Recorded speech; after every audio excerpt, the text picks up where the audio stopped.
La vida de Terelu Campos, 59 años, no ha sido sencilla, pese a lo que muchos puedan pensar. La presentadora no ha dudado en abrirse en canal durante su paso por Supervivientes 2025.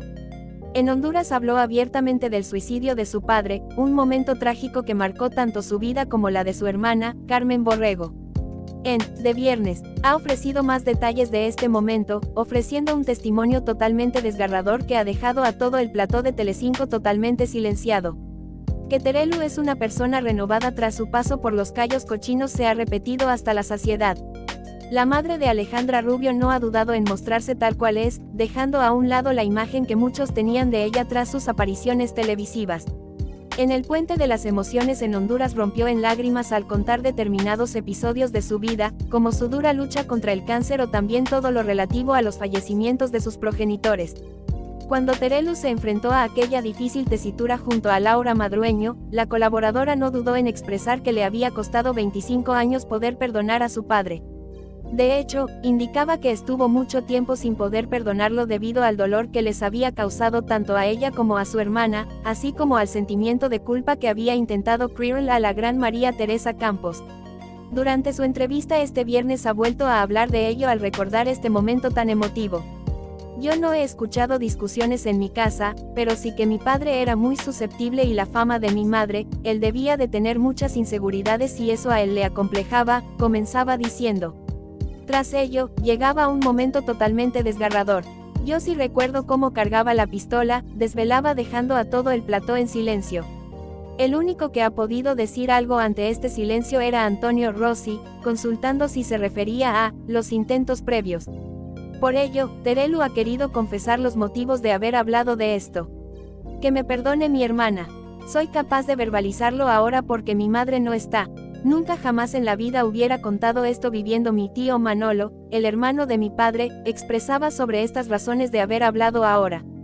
La hija de la veterana presentadora continuaba ofreciendo más detalles espeluznantes. Sabíamos que tenía la pistola en un maletín clásico negro. Cuando mi madre se vino a Madrid a primeros de marzo, estuvimos 6 meses con mi padre hasta septiembre.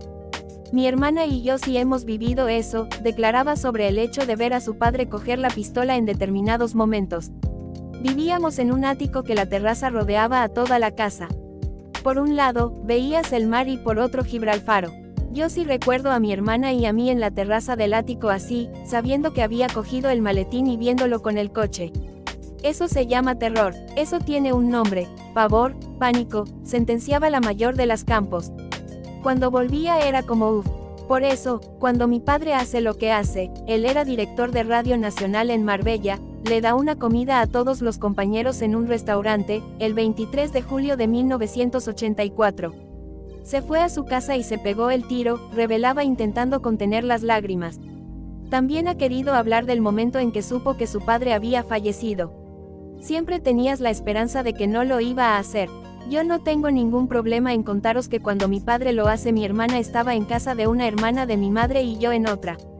Llaman por teléfono, lo coge mi tía y veo que se le cambia la cara. Digo qué pasa y me dijo que mi padre había tenido un accidente de coche. En ese momento nunca imaginé pero sí supe que estaba muerto, se sinceraba. Ahí pensé un accidente de coche. Nos llevan corriendo a casa de mi abuela, llega mi madre de Madrid y entonces nos dice, a niñas vamos al cuartito de estar que quiero hablar con vosotras.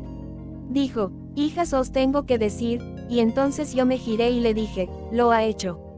Mi madre no pudo terminar la frase, expresaba totalmente compungida. Ahí solo fue el único momento que fui consciente que lo había hecho. Esa amenaza la hizo. Había ocurrido, sentenciaba. Tras ello los colaboradores del programa han querido saber por ese perdón que tantos años tardó en llegar. Yo creo que lo he perdonado con la boca chica. Ha llegado un momento en que yo no podía ir al cementerio a increparlo, ya estaba agotada. Lo primero que sentí es que a mi padre le habíamos importado una mierda. Para ser capaz de hacernos una cosa así, concluía haciendo referencia tanto a su hermana como a ella.